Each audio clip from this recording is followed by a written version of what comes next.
Hey everyone, my name's Brandon. I'm here with Joey and Patrick and of course Madison, and we're doing this week's Weekly Reflections.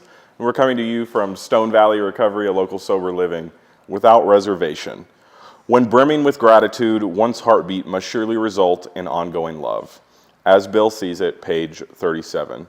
While practicing service to others, if my successes rise to grandiosity, I must reflect on what brought me to this point.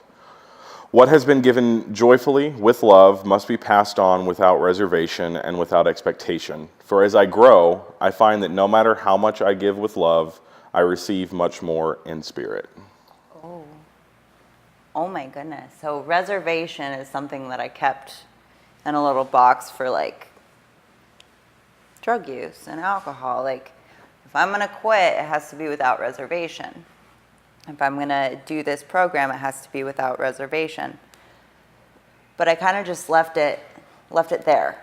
You know, I hadn't expanded having reservations in all the other aspects of my life. So that's an interesting thought. Fair. Yeah, there's a lot to come from that. Yeah, I like the reading. I don't know. It's a very short reading. They didn't give us a lot to talk about, but just the first sentence: while practicing service to others, if my successes rise to grandiosity, I must reflect on what brought me to this point. So the first thing I thought of was the three legacies of the program. That's unity, service, and recovery. Service being, you know, one of the cornerstones of this program. I think that had people not been of service to me when I came in here, there's no way that I would have been able to remain sober. Without service, the meetings don't happen. Without service, my step work probably isn't getting done because it's someone being of service taking me through those steps, showing me and giving me what was so freely given to them. And I like that it says, what has been given joyfully with love must be passed on without reservation. I can't remain sober if I don't continue to give this back. You hear it all the time. You got to get to keep what you have. You got to give it away. And as much as sometimes my what's the best word to use or phrase? My skin crawls when a sponsee calls because I don't want to talk to them. I have to be real, right? Okay. There's times where I don't want to talk to a sponsee or I don't want to sit down with this person and I don't want to do it, because I have so many other things going on, or I'm tired, or work gets really busy and I don't want to be of service to other people. I just do it, I just do it because it was done to me. And I know that, I don't know which one, and you hear it all the time in meetings, I don't know which one of these things, if I stop doing, is the one thing that keeps me sober, so I just continue to do all of them. So, I don't know. I'm super grateful that someone kept that love alive, and that just ongoing need to continue in service. I think that once you have a little time under your belt, we think that we can rest on our laurels. We can rest on the work that's been done thus far. And, I've said so many times, well, I don't need to go to this meeting tonight. Like I've hit two already this week. I'm good. But then that meeting that I don't want to go to is probably the meeting I need to be at. Because there's always someone there who, either I hear something or there's someone there that I'm able to help and no one else could. I'm super grateful for the spirit of service that people instilled into me when I was very young in sobriety. Yeah. I think of the third step prayer. Take away my difficulty so that victory over them may bear witness to those I may help with thy love, and thy way of life. I don't get the help I want or need or could garner from a higher power if it isn't for other people. The only reason I get to stay sober is so that I can help others and inspire others. Otherwise, what was the point of getting me sober if I'm not doing anything with it? If I have no extra purpose, if I'm not doing more than I was doing, whether it was dry me, drunk me, or previous to all of that me, if I'm not doing anything of purpose and for others and helping them connect, what's the point? There is nothing done for posterity. Probably won't stay sober. Well, I certainly wouldn't stay sober, which is what's the point? Why even try in the first place? But like with what you said, without service, it's the chicken or the egg. It was the 12th step first, or was the first step first? Yeah. Because somebody had to take Dr. Bob to the first step. Without my sponsor's 12th step, I never do my first. Yeah. So it is what keeps this whole thing going as a community and as an individual. It's trust God, clean house, help others. The help others piece is paramount for me in particular. And like you said, I don't know which one of these things is keeping me sober, but I'm going to continue to do them all because I'm not sure. I've tested that, and it's all of them, unfortunately. So I guess I'm going to have to just keep doing them all. I don't know is necessarily I would lose my sobriety because my ego won't let that happen. Don't be too sure. But here's the thing, I can be super miserable. Oh, yeah. I'll be super miserable. I know plenty of people with 25 plus years who aren't working a program. They're not going to meetings. They're not doing what they're supposed to do. They're not helping each other, and they're still sober. It's amazing. But they're just absolutely miserable. What's the point? And I think that completely takes away from the point of this program. When I got here, I didn't have any ideas of grandiosity. I didn't necessarily want the house or the car or any of those things. I just wanted to be okay. And I think that happiness is in direct correlation with me being okay. I talk about that like every time I pitch, like you start off a pitch, like, and it's just kind of like the normal thing to, throw out your sobriety, throw out the things you've been involved with or what you're involved with, about being active. And then I make sure to let it be known, like, I'm not just doing this, like, I don't say these things to not boast or brag or to tell you what I do, but like, or even tell you that, like, this is how I stay sober. Like, throughout my sobriety, like, I realize I stay busy in that area of my life of service to stay sane and serene as well, to feel what I'm getting back from that spiritually.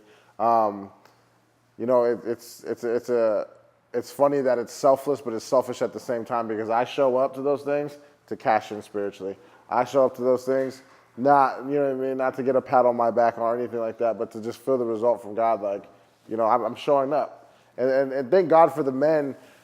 Thank God for all the people who came before me and 12-step me. You know what I mean? My sponsor, the people that were involved in my lineage at the time. Like, if it wasn't for that, I would be misguided. I would have worked the steps by myself. Backwards if I wanted to. I would have done anything I wanted to, and I wouldn't be in this seat right now talking about a life in recovery or what it's like to live life actively in recovery, right? Like, without people spreading the message, without people sharing their experience, without any of that stuff like that, it wouldn't even have been appealing to me. You know what I mean? Sobriety would have been boring. If someone were to have a degree in substance abuse or whatever, and they're telling me how to stay sober, but they haven't walked in my shoes, they haven't walked in my life, they haven't experienced what I've experienced, I wouldn't be interested, And the reality is it talks about that, like, another alcoholic or drug addict can win the confidence of another one, through personal experience. Our stories hold depth and weight, and we can use that to our ability to just share with someone, like, if I can change, you can change. You know what I mean? And that's what pulled me in the whole beginning of it. Like, I did not believe what they were saying when someone was talking about the pain and all that stuff and the suffering that they went through their active addiction. I believed it because I'm like, I identify with that. I feel how he felt. You know what I mean? And he doesn't feel that way anymore. I might want to give this thing a shot. Like, that's a 12. You know what I mean? Those people 12-step me, whether they want to believe it or not. And the reality is that without feeling that,